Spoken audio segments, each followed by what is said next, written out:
नमः सिद्धेभ्यः। ॐ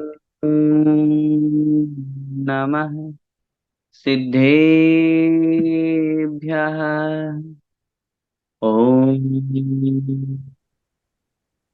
नमः सिद्धेभ्यः। नमो अरिहन्ताणम् नमो सिद्धाणं नमो आयर्याणं नमो उवज्झायाणं नमो लोये सव्साहूणम्।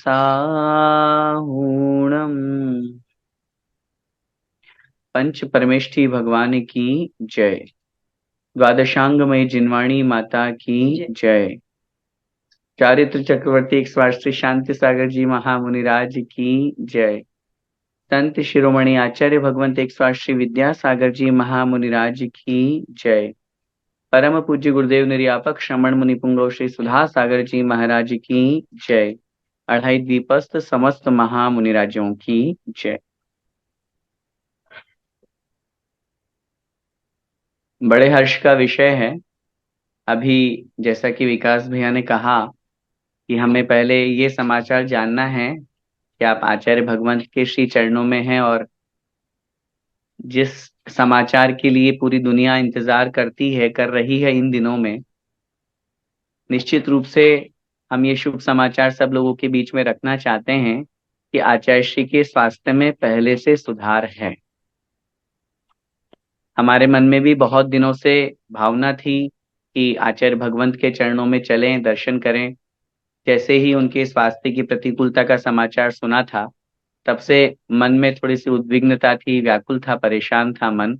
और यही भावना थी कि हम सब मिलके भावना भा ही रहे हैं, और हम खुद भी देख रहे हैं, सब लोग देख रहे हैं। लगभग 15-20 दिनों से पूरे भारत में, न केवल भारत में, अभी तो दुबई जैसे या पूरा यूएई, जीसीसी ऑल, या ऑल वर्ल्ड में कहूंगा, जितने भी लोग हैं वो सब आचार्य भगवंत के स्वास्थ्य लाभ के लिए प्रेयर कर रहे हैं। और प्रार्थना में बहुत बड़ी शक्ति हुआ करती है। हमारी जो भावनाएं हैं ये बहुत स्वास्थ्य सुधार का कार्य करती है। और जिन भावनाओं के साथ में हम सब लोग आचार्य भगवंत के लिए ये प्रार्थना कर रहे हैं, भावना भा रहे हैं, चाहे वह शांति धारा हो, चाहे कोई पाठ योजना हो, चाहे कोई भक्तामर आदि विधान हो, भक्तामर स्तोत्र का महापाठ हो, ये सब चीजें कहीं ना कहीं शुभ वर्गणाओं को ग्रहण करके और जिसके निमित्त से भाई जाती है, जिनके लिए भाई जाती है, उनके लिए वो कल्याणकारक होती ही है। पहले भी ऑल जीसीसी परिवार ने नमोकार महामंत्र का पाठ किया था, और इस बार आज के शुभ दिवस आप सब लोग 16 घंटे का अखंड भक्तामर का पाठ आप लोगों का चल रहा है, जो अभी आपके जैसा कि बताया कि यूएई के 10 बजे तक वो समाप्त होगा। तो मैं यही भावना भाता हूँ कि इन पाठों का, इन भावनाओं का परिणाम निश्चित रूप से आचार्य भगवंत के स्वास्थ्य लाभ में निमित्त बन रहा है। हमारी सबकी भावनाएं, चाहे वो 1 घंटे का पाठ करने वाला हो, एक श्लोक पढ़ने वाला हो, या जो कुछ भी मन की भावनाएं हैं, हर छोटा सा छोटा बच्चा भी ये भावना भा रहा है कि आचार्य भगवंत का शीघ्रातिशीघ्र स्वास्थ्य लाभ हो। तो निश्चित रूप से वो भावनाएं उसकी सार्थक हो रही है, सफल हो रही है। आचार्य भगवंत के स्वास्थ्य में पहले से कुछ सुधार हुआ है, लेकिन मैं ये भी कहना चाहूंगा कि उसमें और अधिक सुधार की अभी अपेक्षा बाकी है। क्योंकि हम जिस तरह से भावना ये भाते हैं कि पूर्ण स्वस्थ होकर के, और आचार्य भगवंत हम सबके मध्य में पूर्ववत प्रवचन के लिए, आशीर्वचन के लिए हमें समय दें, तो उसके लिए अभी थोड़ा सा हमारी भावनाएं और आगे बढ़ाने की आवश्यकता है। अभी हमें रुकना नहीं है, अभी अपन ने चलना है। और केवल न केवल चलना है, अभी तो अपनी भावनाओं को और आगे बढ़ाना है। जितना पाठ, जितनी प्रार्थना, जो कुछ अपनी शक्ति है, वो आचार्य भगवंत के लिए और पहले से दुगनी लगाना है, ताकि उनके स्वास्थ्य में शीघ्रातिशीघ्र और अच्छा लाभ हो। क्योंकि कोई सामान्य बुखार तो है नहीं जो 2 दिन 3 दिन में उतर जाएगी। पी लिया है, तो थोड़ा सा 1 डेढ़ महीने का समय लगता है। तो मैं आप सबसे और सभी लोगों से यही गुजारिश करूंगा कि स्वास्थ्य में सुधार की अपने को समाचार मिला है। ये अपन को उस प्रार्थना का, उस भावना का अच्छा पॉजिटिव रिजल्ट मिला है, तो अपने को और अधिक उत्साह के साथ में और अधिक अच्छे भावों के साथ में और अधिक प्रार्थना अपन करें।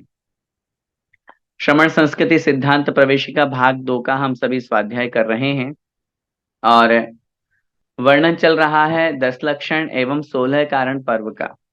जो पाठ है, पिछली कक्षा में हमने 10 लक्षण पर्व कब और क्यों और कैसे मनाया जाता है, कितनी बार आता है, इस बारे में समझा था।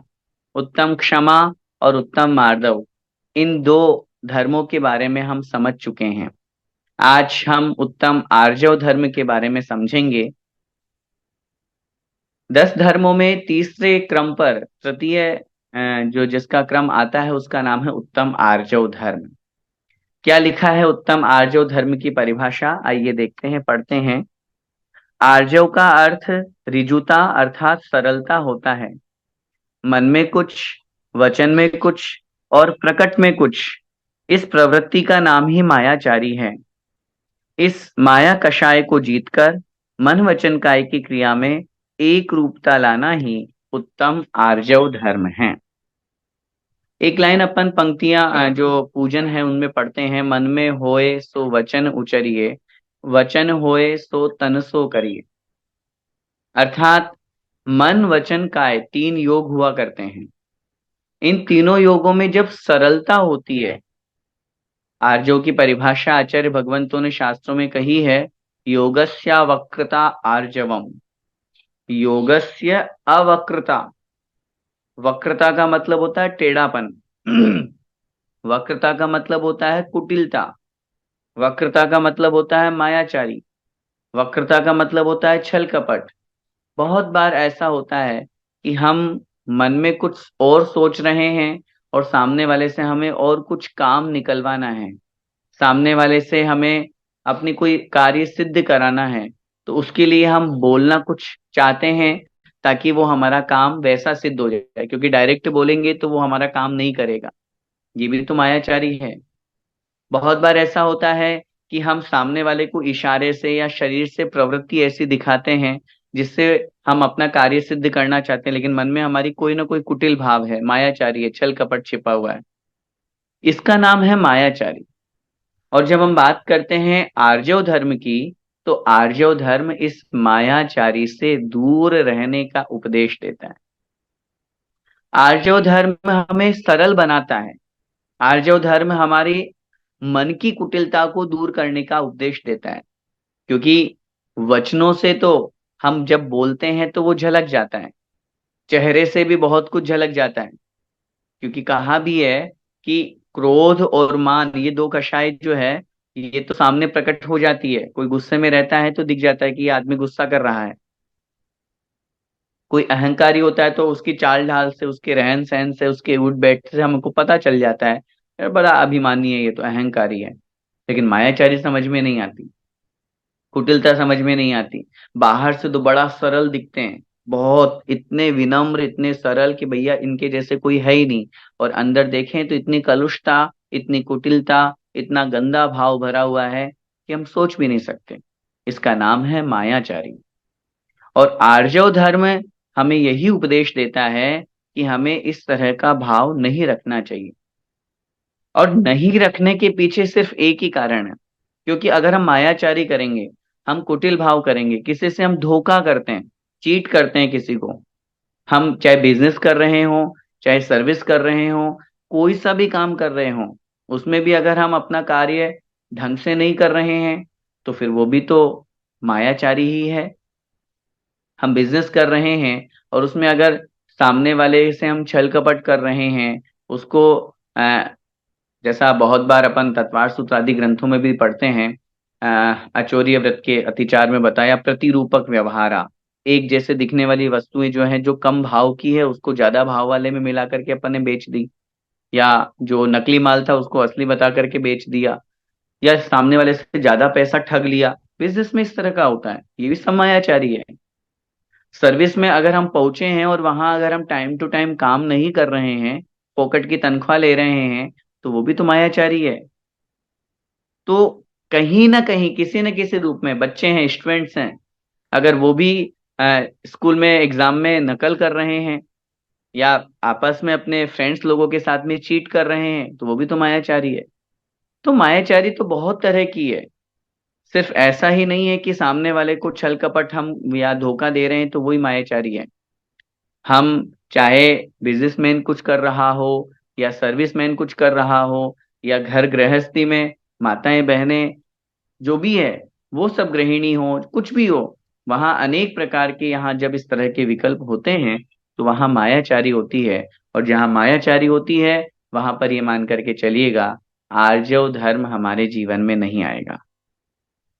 बहुत सरलता से अगर एक सूत्र में एक लाइन में अपन को इस धर्म को समझना है तो ये समझिए कि हमें ढोंग का नहीं, हमें ढंग का जीवन जीना चाहिए। क्योंकि ढोंग का जीवन जीने में, दूसरों को दिखावा करने में, शो में, मन में कुछ वचन में कुछ है, हम लाइफ कैसी जी रहे हैं, हम कहाँ जा रहे हैं, हमें क्या करना है, इस तरह का भाव अगर हमारा रहेगा तो फिर हमारा जीवन अच्छा नहीं होगा। और ये भी मान करके चलिएगा, अगर हम किसी के साथ में चीट करते हैं तो मन में हमेशा एक शल्य बनी रहेगी, मन में हमेशा एक विकल्प बना रहेगा, कहीं मैं पकड़ा ना जाऊं। शल्य जो कांटे की तरह हमको चुभती है उसे हम शल्य कहते हैं। और तीन तरह की शल्य हुआ करती है, माया, मिथ्या और निदान। तो पहली शल्य मायाचारी ही है। अगर हम किसी के साथ में भी चीट कर रहे हैं तो जब तक वो काम खत्म नहीं हो जाएगा, और काम खत्म भी हो जाए तो फ्यूचर के लिए हमें टेंशन रहेगी, और यार अगर उसको वो वाली बात पता चल गई तो मैंने उसके साथ में ऐसा गलत किया था, ये किया था, वो किया था। तो लाइफ में टेंशन ही टेंशन रहेगी, विकल्प रहेगा। फिर ऐसे विकल्प वाली या टेंशन वाली लाइफ जीने से मतलब क्या है। हम बहुत इजी होकर के, बहुत सरल बन के अपने मन को सरल बनाए। कैसा सरल बनाए? जैसे अपन पूजन की लाइन में पढ़ते हैं, मुनि मन सम उज्जवल नीर प्रासुक गंध भरा। चौबीसों भगवान की पूजन में हम जल लेके प्रभु के चरणों में समर्पित कर रहे हैं, लेकिन भगवान से कह रहे हैं, भगवान ये जो जल लाया हूं मैं, ये कितना शुद्ध जल है, जैसे मुनिराज का मन शुद्ध हुआ करता है। देखो ना आचार्य श्री को, आचार्य श्री के मन में किसी भी प्रकार की कोई मायाचारी नहीं, कोई छल कपट नहीं, कोई चीटिंग नहीं। इतने सरल व्यक्तित्व हैं कि जहां हैं, जैसे हैं, जिस रूप में हैं, उसको वैसा स्वीकार कर लेते हैं। ये लाइन जो है, मुनि मन सम उज्जवल नीर, ये आचार्य श्री के ऊपर कितनी फिट हो रही है। ऐसे मुनिराज का मन हुआ करता है। ऐसा नहीं, अच्छा मेरा भक्त देख रहा है तो मैं तो सामयिक करने बैठ जाऊं, अभी तो और कुछ कर रहे हैं। या कोई शीतलाचारी मुनि है या किन्हीं के अंदर दोष है, तो दुनिया के सामने तो बड़े अच्छे अच्छे बनेंगे, और जब खुद की गलती या कोई मोबाइल, पैसा, लैपटॉप या इन सब चीजों को यूज करते हैं, तो वो जब भक्त आएंगे या कोई आएगा तो उसको छुपा लेंगे। तो ये भी तो मायाचारी हुई भाई। तो अपनी लाइफ को अगर हमको बहुत अच्छी जीना है, देखिए मैं पहले भी कह चुका हूं, ये 10 धर्म हमारे जीवन के लिए बहुत उपयोगी है। मानता हूं कि पूरा 100% पालन तो इनका मुनि महाराज ही करते हैं, लेकिन फिर भी अपन 1% भी अगर, 2% भी अगर, 10% भी अगर इनका पालन अपनी लाइफ में करेंगे, क्षमा, गुस्सा थोड़ा कम करेंगे, अहंकार नहीं करेंगे, अपनी लाइफ को बहुत इजी बनाएंगे, किसी से कोई चीट नहीं करेंगे, तो लाइफ कितनी अच्छी है। हमें कोई टेंशन ही नहीं है, लाइफ इज ओपन बुक, उसमें क्या है। तो ये सब चीजें जो हैं, ये हमारे जीवन को बहुत सुंदर बनाने वाली है। ये हमारे न केवल तन को अपितु मन को भी सरल बनाती है। और जब मन हमारा सरल होता है तो निश्चित रूप से उत्तम आर्जव धर्म हमारे जीवन में आता है। हम सब उत्तम आर्जव धर्म को अपने जीवन में अपनाएं। इसके बाद में चौथे नंबर पर आता है उत्तम शौच धर्म। किन्हीं किन्हीं स्थानों पर आप देखते होंगे, कहीं कहीं पर उत्तम सत्य धर्म को पहले लिया जाता है। इसके पीछे कोई लॉजिक नहीं है। एक्चुअल में शास्त्रों में दो मत पाए जाते हैं। कुछ आचार्य जब 10 धर्मों का क्रम बनाते हैं तो उनमें उन्होंने उत्तम क्षमा, मार्दव, आर्जव, शौच, सत्य, संयम, तपस्यागा, किंचन, ब्रह्मचर्याणि धर्म। आचार्य भगवंत उमा स्वामी महाराज ने तत्वार्थ सूत्र जी के 9वें अध्याय में ऐसा सूत्र लिखा। कुछ आचार्यों को, जैसे आचार्य कुंद कुंद स्वामी महाराज की जब हम वार्षाणुपेक्षा को पढ़ते हैं तो उसमें उन्होंने सत्य धर्म को चौथा धर्म लिया और शौच धर्म को पांचवा धर्म लिया। तो ये सिर्फ एक परंपरा मात्र है, इसमें किसी तरह का विकल्प अपन को करने की आवश्यकता नहीं है। लेकिन जब थोड़ा बहुत अन्य और ग्रंथों से सहारा लेकर के इसका कुछ लॉजिक लगा लिया जाता है, तो शौच धर्म को पहले लिखने का या पहले मानने का कारण ये है क्योंकि जो कषायों का क्रम चल रहा है, क्षमा कब आई? जब क्रोध गया। मार्दव गुण कब प्रकट हुआ? जब अहंकार मान कषाय गई। आर्जव गुण कब प्रकट हुआ? जब मायाचारी हमारी लाइफ से निकल गई। और लोभ जब जाएगा तभी शौच धर्म आ पाएगा। तो जो कषायों का क्रम है, क्रोध मान माया लोभ, उसी सीक्वेंस में क्षमा मार्दव आर्जव और शौच लिया गया है। इसी तरह सेकंड पॉइंट ये दिया जाता है तर्क कि जब तक हम लोभ का त्याग नहीं करेंगे तो हम सत्य भी नहीं बोल सकते, क्योंकि हम लोभ के कारण से कितना असत्य बोलते हैं। तो पहले लोभ का त्याग करो फिर सत्य धर्म को अंगीकार करो। इस कारण से भी शौच धर्म को पहले और सत्य धर्म को बाद में स्वीकार किया जाता है। बाकी इसमें कोई आपत्ति नहीं है, चाहे बाद में स्वीकार करें चाहे पहले स्वीकार करें। हमें तो आत्मा के इन गुणों को जितना जल्दी और जब जिस रूप में स्वीकार कर लें उस पर अपना ध्यान केंद्रित होना चाहिए। इसमें कभी भी कहीं पर भी विवाद भी नहीं करना कि नहीं भैया पहले यही आएगा बाद में ये आएगा, ऐसा कुछ भी नहीं है, विकल्प नहीं करना। क्योंकि अपने बुक में भी सीक्वेंस में शौच धर्म लिखा हुआ है, इसलिए अपन पहले उसी को समझते हैं। उत्तम शौच धर्म। शौच का अर्थ है पवित्रता। अपने हृदय में मद क्रोधादिक बढ़ाने वाली जितनी भी दुर्भावनाएं हैं उनमें सबसे प्रबल लोभ कषाय है। इस लोभ पर विजय प्राप्त करना ही उत्तम शौच धर्म है। शौच धर्म मतलब पवित्रता, शुचिता। हम लोग क्या समझते हैं? 2 मग्गा पानी का डाल दिया और हम पवित्र हो गए। हम नहा के आ गए और 16 के कपड़े पहन लिए और हम पवित्र हो गए। अरे भैया नहीं नहीं, मुझे नहीं छूना, मैं तो शुद्धि में हूं। कितनी देर तक? इतनी सी शुद्धि है हमारी कि अगर कोई दूसरा व्यक्ति हमको टच कर गया हम अशुद्ध हो गए। इतनी सी शुद्धि है हमारी, इसको शुद्धि नहीं कहते। ठीक है, लोग व्यवहार में भगवान के अभिषेक करने के लिए आहार आदि के निमित्त से या और अन्य किसी निमित्त से हम इसे शुद्धि मानते हैं, स्वीकार करते हैं, इसमें आपत्ति नहीं है। करना ही पड़ेगा, करना ही चाहिए। मैं इसका कोई आपको मना नहीं कर रहा हूं। लेकिन यहां पर मुख्यता है शरीर की शुद्धि नहीं, आत्मा की शुद्धि, आत्मा की पवित्रता। क्योंकि शरीर को तो हम कितना भी शुद्ध कर लें तो भी यह तो अशुद्ध ही है। सागर के जल सो शुचि कीजे तो भी शुद्ध न होई। एक बाल्टी क्या, पूरा समुद्र का पानी भी अगर हम अपने शरीर पर डाल दें तो भी ये शुद्ध नहीं होने वाला। आचार्य भगवंत इष्टोपदेश में पूज्यपाद स्वामी महाराज ने क्या लिखा? भवंति प्राप्य यत संग मशुचीनी शुचिन्यपि स कायः संतता पायस तदर्थम प्रार्थना वृथा।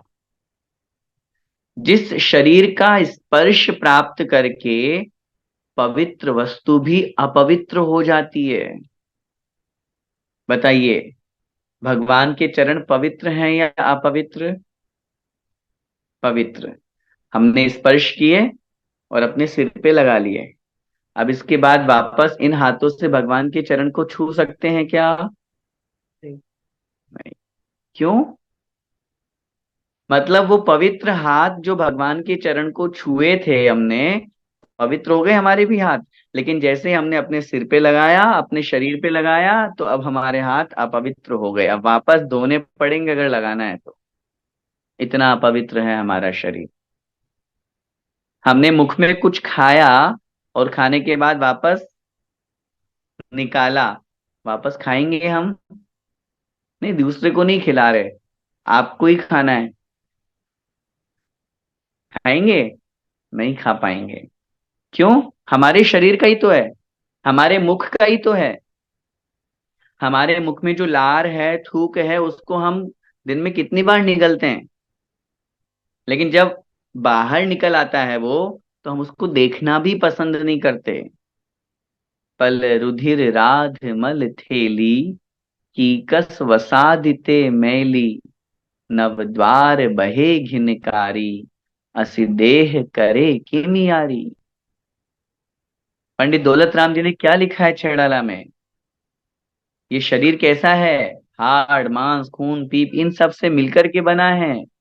7 धातुएं भरी पड़ी इसमें, 9 मल द्वार है, पतली सी स्किन है ऊपर हल्की सी। बस वो निकल जाए तो उसके बाद ओरिजिनलिटी पता चल जाएगी अंदर क्या भरा हुआ है। और हम अहंकार करते हैं, देखो मैं कितना सुंदर हूँ। और हम ये सोचते हैं कि मैं कितना पवित्र हूँ, कितना, ये सब चीजें। इसलिए हमारे यहाँ पर अभी जो अपन ने पढ़ा, शुचिता मतलब पवित्रता। शौच धर्म शरीर को पवित्र करने से नहीं, आत्मा को पवित्र करने से है। और वो आत्मा कब पवित्र होगी? जब उस आत्मा में दुर्भावनाएं या दुर्गुण जो है वो दूर हो जाएंगे, और जो आत्मा के गुण हैं वो प्रकट हो जाएंगे। आचार्य भगवान समंत भद्र स्वामी महाराज ने रत्नगंडक शाहुकाचार में कितनी अच्छी परिभाषा लिखी है। जब निर्विचिकित्सा अंग का स्वरूप उन्होंने बताया तब वहां लिखा, क्या कहा है निर्विचिकित्सा अंग के स्वरूप में? श्लोक बताइए। कैसा है हमारा शरीर और किससे पवित्र हो जाता है? रत्नत्रय पवित्रते, स्वभाव तो शुचौ काये, रत्नत्रय पवित्रते। अभी बात चल रही थी ना आचार्य श्री जी की। शरीर तो अपवित्र है स्वभाव से, और कैसा अपवित्र ये अभी अपन ने समझ लिया। लेकिन वही शरीर, उसी शरीर के माध्यम से जब यह आत्मा रत्नत्रय को धारण कर लेती है, तो न केवल आत्मा अपितु शरीर भी पवित्र हो जाया करता है। बताइए, आचार्य श्री के दर्शन करने के लिए घंटों घंटों हम खड़े हैं। कितने घंटे? 4 घंटे, 5 घंटे, 6 6 घंटे सुबह से लोग लगा के बैठे हैं अपना आसन, कि आचार्य श्री का सिर्फ एक झलक। कितनी सी देर के लिए? मुश्किल से 10 सेकंड, मुश्किल से 10 सेकंड। 10 सेकंड की झलक पाने के लिए हम अगर 10 घंटे भी बैठ रहे हैं, तो ये झलक किसकी मिल रही है? आत्मा की, या आत्मा उस शरीर से सहित है जिसने रत्नत्रय धारण किया? सोचिए। हमारे और आपके तो दर्शन करने के लिए कोई लाइन में नहीं लगता। बोलो। हैं, हम भी चाहते हैं कि हमारे भी लोग इस तरह से दर्शन करें। चाहते हैं। एक काम करना पड़ेगा, रत्नत्रय धारण कर लीजिए। मैं गारंटी देता हूँ, मैं गारंटी देता हूँ, रत्नत्रय धारण कर लीजिए। हम मैं भी उसमें सम्मिलित तो कर लेते हैं, कहने का मतलब रत्नत्रय धारण कर लेंगे तो हमारी भी ऐसी पूजा होने लगेगी, हमारे भी लोग इस तरह से दर्शन करेंगे। लेकिन अभी सुनो पूरी बात। रत्नत्रय धारण करना है अपनी पूज्यता के लिए नहीं, लोग मेरे दर्शन करें इसलिए नहीं, लोग मेरी प्रतीक्षा करें इसलिए नहीं, मुझे तो अपनी आत्मा का कल्याण करना है इसलिए। लोग क्या करते हैं वो लोगों की लोग जाने, अपन तो अपने गुरु का स्मरण करके अपने आप को धन्य मान रहे हैं। गुरु पद या मुनि पद या रत्नत्रय का पद अपनी पूज्यता के लिए धारण नहीं किया जाता। लोग मुझे पूजेंगे, लोग मेरा सम्मान करेंगे, अभी तो कोई मुझे जानता ही नहीं है, फिर लोगों को बीच में मेरा नाम हो जाएगा, मेरी पहचान हो जाएगी, लोग मेरी जय जयकार करेंगे, मेरे बड़े बड़े होर्डिंग फ्लैग्स लगेंगे। इसके लिए अगर हम धर्म कर रहे हैं या मन में भाव कर रहे हैं कि रत्नत्रय धारण कर लें, नहीं होगा उससे। रत्नत्रय से भी जाएंगे और गृहस्थ के धर्म से भी जाएंगे, न इधर के न उधर के। बात समझिएगा। जिस शरीर को इतना अपवित्र बताया है, उस शरीर ने जब रत्नत्रय को धारण कर लिया, हम आरती उतार रहे हैं, एक झलक पाने के लिए तरस रहे हैं, चरण छूने के लिए तरस रहे हैं, उस पाद प्रक्षालन के लिए करोड़ों रुपए न्योछावर है गुरु चरणों में। क्यों? रत्नत्रय इतना महान है, रत्नत्रय इतना पवित्र है, वह स्वयं एक गुण है। और उस गुण को जो धारण कर लेता है, उस आत्मा को भी वो गुणी बना देता है। और न केवल आत्मा को, बल्कि उस आत्मा में अकेले तो रत्नत्रय धारण नहीं हो सकता, उस आत्मा को शरीर का सहारा तो लेना पड़ेगा।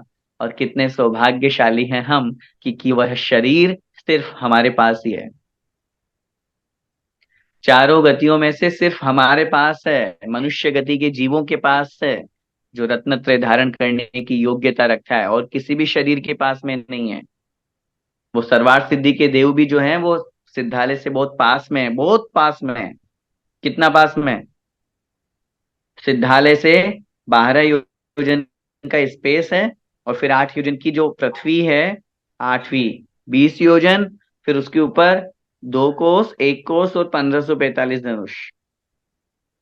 इतना सा बस, फिर ऊपर सिद्धालय है जहां सिद्ध भगवान विराजमान है। लेकिन वहां पहुंचने के लिए उनको पहले नीचे आना पड़ेगा, मनुष्य पर्याय धारण करनी होगी, मुनि बनेंगे, रत्नत्रय धारण करके साधना करके फिर वापस ऊपर जाएंगे। हम सौभाग्यशाली हैं कि मनुष्य पर्याय को प्राप्त करके इस औदारिक शरीर के माध्यम से हम इस औदारिक शरीर को परमोदारिक बना सकते हैं। परमोदारिक बनाने की यात्रा अगर कहीं से बनती है तो वो है सिर्फ और सिर्फ रत्नत्रय। तो जो बात हम कर रहे थे कि हमारा जो शरीर भले ही अपवित्र है लेकिन रत्नत्रय पवित्र थे, और यहां यही बात लिखी है कि उस आत्मा को पवित्र बनाना है। शुचिता, उत्तम शौच धर्म पवित्रता का धर्म है, और उस पवित्रता को प्राप्त करने के लिए आत्मा के जो दुर्गुण हैं, आत्मा की जो कषाय हैं, और यहाँ जो एक लाइन बहुत सुंदर लिखी है कि उन कषायों में, चारों कषायों में सबसे ज्यादा खतरनाक कषाय कौन सी है? हम लोगों को लगता है क्रोध। अपन लोग सबसे ज्यादा, जब भी कषाय की बात आती है तो माइंड में सबसे पहले किसको अपन लाते हैं? गुस्सा, है ना? क्योंकि अहंकार तो अपन करते ही नहीं है। मायाचारी तो हम तो बहुत सीधे सरल हैं। और लोभ को तो अपन कषाय मानते ही नहीं है, ये तो अपना जन्म सिद्ध अधिकार है। नहीं, लेकिन सबसे खतरनाक है लोभ कषाय। आचार्यों ने लिखा, जब गुणस्थान अपन पढ़ते हैं तब उसमें देखेंगे कि 3 कषाय जो है, क्रोध मान माया, ये तो पहले ही 9वें गुणस्थान में ही नष्ट हो जाती है, लेकिन लोभ कषाय 10वें गुणस्थान में जाकर के नष्ट होती है। जो कषाय या जो कर्म सबसे लास्ट में, क्योंकि 8 कर्मों में सबसे प्रचंड, सबसे भयंकर कर्म कौन सा है? मोहनीय है। और जब अपन क्षपक श्रेणी की चर्चा करते हैं गुणस्थान की अपेक्षा से, तो उन प्रकृतियों का क्षय करते हुए मोहनीय कर्म का क्षय होता है 10वें गुणस्थान के अंत में। और शेष जितनी भी प्रकृतियां वो तो 9वें गुणस्थान में चली गई, सिर्फ सूक्ष्म लोभ बचा। वो सूक्ष्म लोभ जो है, इसलिए उसका नाम दिया सूक्ष्म सांपराय, 10वें गुणस्थान का नाम। सांपराय का मतलब होता है कषाय। तो जो सूक्ष्म लोभ कषाय वहां बची थी, उसका भी अंत 10वें गुणस्थान में नाश करके, और फिर 12वें गुणस्थान, क्योंकि क्षपक श्रेणी से 10 से सीधा 12वें गुणस्थान में पहुंचते हैं। तो मेरा कहने का बहुत सीधा सा तात्पर्य ये है कि चारों कषायों में लोभ कषाय जो है वो हमको थोड़ा सा भटकाती ज्यादा है। हमको लोभ ज्यादा हो जाता है। क्रोध को पे तो अपन कंट्रोल कर भी लेते हैं, लेकिन लोभ, मुझे और चाहिए और चाहिए, जो है मेरे पास में उसमें सेटिस्फाई नहीं हूं। हाँ, लोभ करना है, करना है। किसका करें? धर्म का करो ना, स्वाध्याय का करो, आचार्य श्री के दर्शन का करो, अभिषेक का करो, पूजन का करो, विधान का करो, मुझे भक्तामर का पाठ पढ़ना है उसका करो। धर्म का, क्योंकि 3 कषायों को अप्रशस्त रूप ही माना है 4 कषायों में से। ये भी एक प्लस पॉइंट है। 4 कषायों में से क्रोध मान माया, ये 3 कषाय तो अप्रशस्त ही होती है, खोटी खराब ही है। मायाचारी कभी सही नहीं होती। लेकिन लोभ जो है वो 2 प्रकार का है, एक प्रशस्त लोभ, एक अप्रशस्त लोभ। प्रशस्त लोभ माने धर्म का, धर्म की क्रियाओं का लोभ करना, जैसे तीर्थ वंदना, जैसे धर्म पूजा पाठ करना, धर्म करना, दान देना, किसी की सहायता करना, किसी के ऊपर दया करुणा करना। ये जो परिणाम है, जो भाव है, मैं ये और धर्म कर लूं, मैं इतना सा कार्य और कर लूं, मैं और पाठ कर लूं, ये कहलाता है प्रशस्त लोभ। और प्रशस्त लोभ में कोई आपत्ति नहीं है। प्रशस्त लोभ तो हमारे लिए शुभोपयोग है, और शुभोपयोग कर्म निर्जरा के साथ पुण्य बंध का भी साधन कहा गया है। लेकिन इससे विपरीत जो हमारा अप्रशस्त लोभ है, अगर वह अप्रशस्त लोभ हम करते हैं, मतलब संसार की वस्तुओं के प्रति, संसार के पदार्थों के प्रति, पुत्र मित्र स्त्री धन संपत्ति वैभव के प्रति, तो वो कहलाता है अप्रशस्त लोभ, जो हमारे लिए अकल्याणकारी है, संसार में भटकाने वाला है।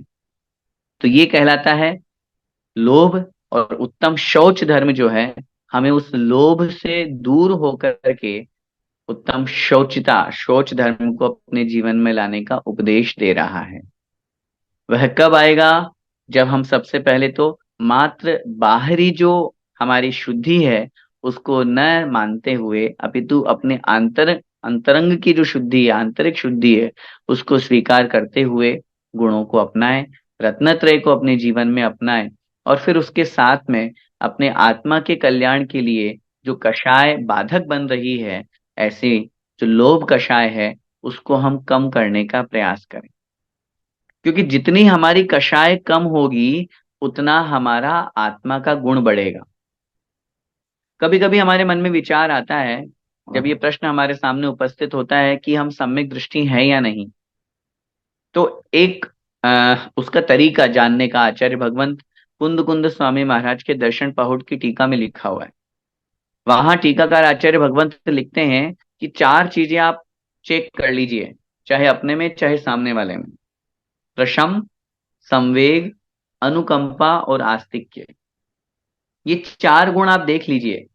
सबसे पहला गुण है प्रशम, कषायों की शमनता, कषायों का शमन। हमारी कषाय कितनी है, कैसी है? बहुत तीव्र है, बात बात पे हमको गुस्सा आ जाता है, हमको किसी चीज का अहंकार, अरे कुछ नहीं है मैं देख लूंगा। या हम बहुत चीट करते हैं, मायाचारी करते हैं, या बहुत ज्यादा तृष्णा लोभ लालसा भरी पड़ी है, तो समझ लीजिएगा अभी हम सम्यक से थोड़ा सा दूर हैं। क्योंकि पहला गुण है प्रशम। और इस बार का जो वीडियो हमारे सामने आया था, उसमें सबसे पहले तो उस अव्यान ने बहुत अच्छा परफॉर्मेंस दिया, और उसने बहुत अच्छे क्वेश्चंस, और बहुत, मैं तो उसको देख करके बहुत खुश हो रहा था। तो अंकित जी, श्वेता जी और अव्यान, तीनों को बहुत बहुत बधाई, पूरे परिवार को, जिन्होंने बहुत अच्छा वीडियो बनाया था और उससे सब लोगों को प्रेरणा दी थी। उसने बहुत सारे अच्छे क्वेश्चंस भी वहां पुटअप किए कि ये तो चौथे काल की बात होती है कि इतने मार्दव गुण को धारण करने वाले कोई मुनिराज भी होते होंगे, लेकिन प्रेजेंट में कौन होगा? उन्होंने फिर आचार्य श्री का एग्जाम्पल दे करके बहुत अच्छे से समझाया था। तो जब ये बातें सामने आती है, तो वो अपने आप ही आगम के वचन याद आ जाते हैं कि निश्चित रूप से सम्यक दृष्टि है आचार्य भगवंत, तभी तो उनमें ये गुण झलक रहे हैं, तभी तो उनमें ये मार्दव गुण, आर्जव गुण, शौच गुण, कषायों की शमनता। मैंने लास्ट टाइम भी कहा था, नहीं तो आज इतना फेमस होने के बाद में किसी भी व्यक्ति में अहंकार आना बहुत स्वाभाविक सी बात है, नेचुरल सी बात है। आज हमारा अपना नाम हो जाता है हल्का सा, तो अगर कोई हमारा नाम नहीं लेता, या हमारे नाम में, सम्मान में, हमारे नाम के आगे पीछे जो उपाधियां लगी हुई है उसमें अगर कुछ कम बोलने में आ जाता है किसी व्यक्ति से, तो हम कितना जल्दी गुस्सा कर देते हैं। हम कितने जल्दी हमारे मन में विकल्प आ जाता है, अरे इसने मेरा नाम ही नहीं लिया अच्छे से। अच्छे और बुरे से क्या होता है? खैर, मैं उस चर्चा में नहीं जाऊंगा, क्योंकि लास्ट क्लास में मैंने वो कर ली थी। तो वही बात अपन को यहाँ पर समझना है कि मायाचारी से दूर रह करके, लोभ कषाय से दूर, आज नाम का उनको कोई परवाह नहीं है, आज उनको किसी तरह की कोई इच्छा नहीं है। तो ये जो गुण हमें साक्षात दिख रहे हैं, प्रशम गुण उनमें साक्षात दिख रहा है, यही तो सम्यक दृष्टि की पहचान है। चलो, मैं तो यूं कहूंगा कि चार गुण हमको याद रहे ना रहे, समझ में आए कि नहीं आए, वो बात की बात है। अगर हमें अपनी पहचान करनी है, तो बस एक बार आचार्य भगवंत के चरणों में बैठ करके और इतना सा अपने में आकलन कर लें कि भाई मेरे अंदर जो कषाय है या दुर्गुण है, या और भी जो बैड हैबिट्स हैं, वो कितनी हैं। आचार्य भगवंत में इतने सारे जो गुण हैं, उनका मुझ में 1-2% भी है कि नहीं? अगर है, तो हम कुछ धर्म मार्ग पर हैं। और अगर नहीं नहीं, हम तो बस ऐसे दर्शन करने आ गए, देख लिए, बस हो गया हमारा तो दर्शन, तो भैया फिर कोई बात नहीं, पधारो। और मैं तो हमेशा एक बात जरूर कहता हूं, हम कहीं पर भी जाते हैं, चाहे गुरु चरणों में जाएं, चाहे प्रभु चरणों में जाएं, कहीं पर भी जाते हैं, तो हम वहां से कुछ ना कुछ लेके आते हैं, कुछ ना कुछ सीख के आते हैं। हम गुरु चरणों में आए हैं या दर्शन करने आए हैं, कोई पूछे दर्शन कर ली, हाँ अरे बहुत अच्छे से दर्शन हुए, मजा आ गया, आनंद आ गया। फिर आगे क्या हुआ, क्या चेंज आया, क्या नियम हमने बढ़ाया, क्या संकल्प हमारे जीवन में आगे बढ़ा, हम अपनी लाइफ में जहां थे हम वहीं हैं या एक कदम आगे बढ़े। अगर हमने एक कदम आगे नहीं बढ़ाया, चाहे नियम संयम की बात करें, चाहे अपनी कोई भी गलत आदत जो अपन को बुरी है, अपन को खुद को समझ में आ रही है, बोलने की आवश्यकता नहीं है। ये जरूरी नहीं है कि आचार्य श्री का स्वास्थ्य लाभ ठीक नहीं है, अनुकूल नहीं है, तो जब आचार्य श्री से ही हम नियम लेंगे कि मैं इस चीज का त्याग करता हूं, उनको देख लिया, उनके दर्शन हो गए, तो उतने में ही त्याग कर देना चाहिए। अगर इस एक कदम को हमने आगे नहीं बढ़ाया, तो फिर दर्शन का कोई लाभ नहीं है। तो फिर ऐसे देखने में तो वीडियो में देख लो ना, फोन पे दिख जाते हैं और उससे ज्यादा क्लियर दिख जाते हैं साक्षात से। तो कहने का तात्पर्य सिर्फ ये है, प्रशम गुण देखिए, संवेग, संसार से भयभीत, मुझसे कोई पाप तो नहीं हो रहा, मैं कषायों में लिप्त तो नहीं हो रहा, संसार शरीर और भोगों से विरक्ति होना, उसमें लिप्त नहीं होना, संवेग, अनुकंपा, दया गुण, करुणा भाव कैसा है, कहीं हम जीवों को जहां हिंसा हो रही है वो सब चीजें उपयोग तो नहीं कर रहे हैं। और आस्तिक्य, देव शास्त्र गुरु के प्रति हमारी आस्था कैसी है। ऐसा तो नहीं कि कोई विपत्ति आई, कोई आपत्ति आई और किसी ने हमको कहा भैया यहाँ तो तुम्हारा काम हो नहीं रहा, तुम तो वहां चले जाओ फलाने कुदेव के पास में, और हम चले गए, तो आस्था कहाँ हमारी मजबूत रही। ये गुण जहां हमको दिख जाए, जहां हमको समझ में आ जाए, वहां पर हमें सम्यक दर्शन की प्राप्ति हो जाया करती है। और जब इन गुणों को हम पढ़ते हैं तो वास्तव में ये जो धर्म के 10 दिन हैं, 10 लक्षण हैं, अगर एक धर्म को भी हमने अपने जीवन में अपना लिया तो अन्य धर्म भी हमारे साथ में चलेंगे। लेकिन बस वो एक धर्म अच्छे से अपनाना चाहिए, ऐसा नहीं कि बस केवल गुस्से का त्याग कर दिया हमने। अहंकार तो 7वें आसमान पर है। अगर 7वें आसमान पे अहंकार है तो इसका मतलब भी गुस्से का त्याग नहीं हुआ, अभी क्षमा धर्म जीवन में नहीं आया है पूरी तरह से। तो जो बात अपनी चल रही है उत्तम शौच धर्म की, अपने आप को अगर हमें पवित्र बनाना है, अपने मन को अगर अपन को पवित्र बनाना है, अपने तन को अगर अपने को पवित्र बनाना है, तो उसके लिए एक ही कर्तव्य है, एक ही कार्य है, अपने दुर्गुणों को दूर करना।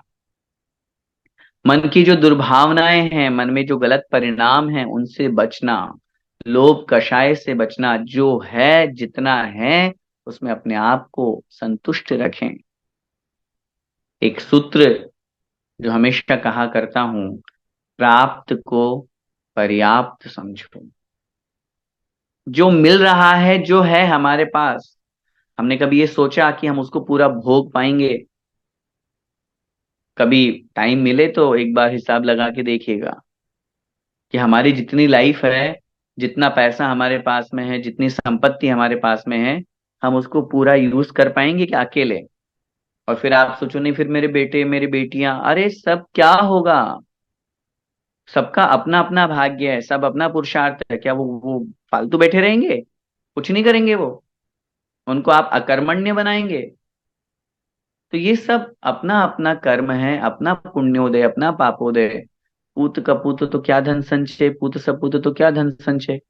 तो इन सब चीजों को जानने समझने के बाद में अपने आप को लोभ से दूर करें, और जितना है अपने पास में उसमें से अपन दान देना शुरू करेंगे।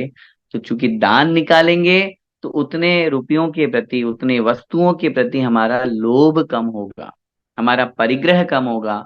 और जब वो परिग्रह कम हुआ तो डेफिनेटली हमारी लोभ कषाय कम हुई। वो लोभ कषाय कम हुई तो हमारे जीवन में धर्म भी आ गया, कषाय भी कम हो गई। तो इसका नाम है उत्तम शौच धर्म।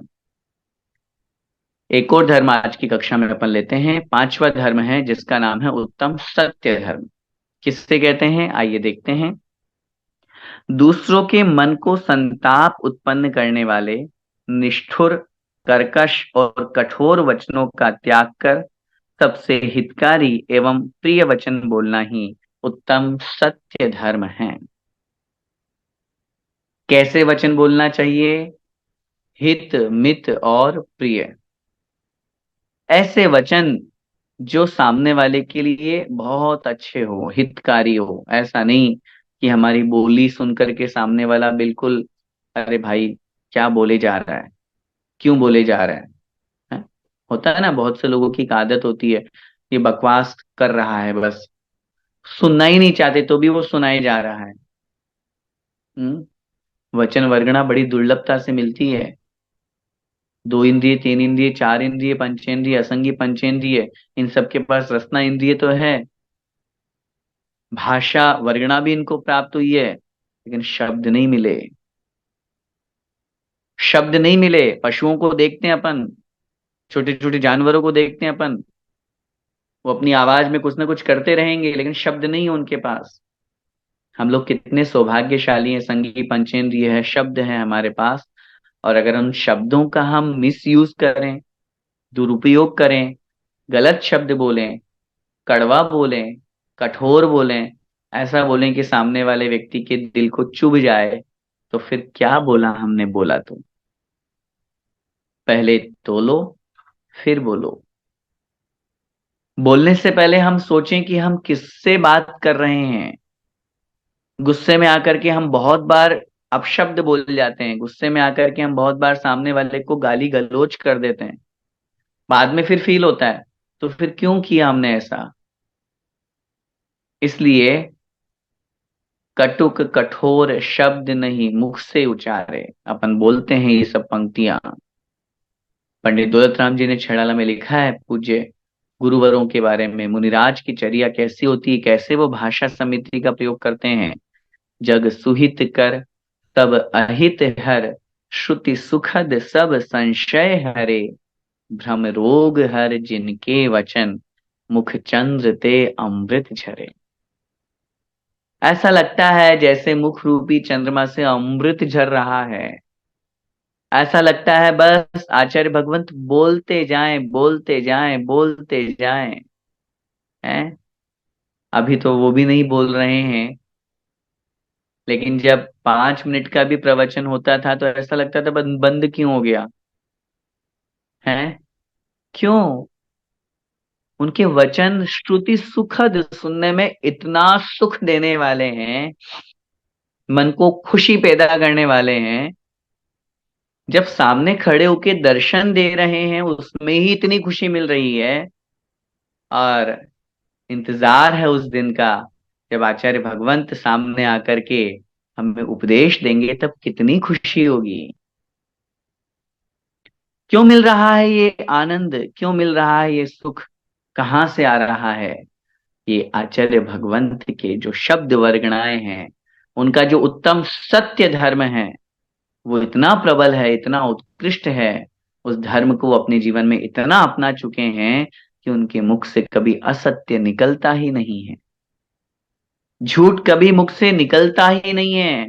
और ऐसे जो महान तपस्वी साधक हुआ करते हैं, इसीलिए कहते हैं उनको वचन सिद्धि हो जाया करती है। वो जो बोलते हैं वो कार्य सिद्ध हो जाया करता है। ये किसका प्रभाव है? ये सत्य धर्म का प्रभाव। बहुत बार होता है ना, अपन अपने लोक व्यवहार में भी कहते हैं, ये जरूरी नहीं, एक एग्जाम्पल जस्ट मैं दे रहा हूं कि कोई कोई किसी ने कुछ कहा और उसकी बोली फल गई, अपन बोलते हैं उसने कहा और वो काम हो गया।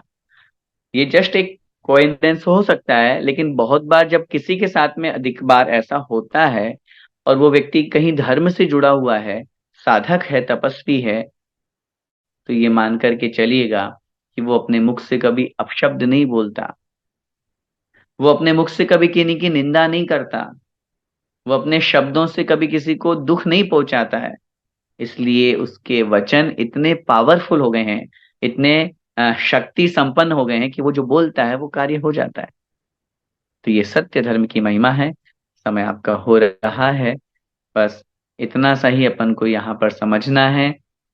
10 धर्म है, इन 10 धर्मों को अपन को अपने जीवन में अपनाना है।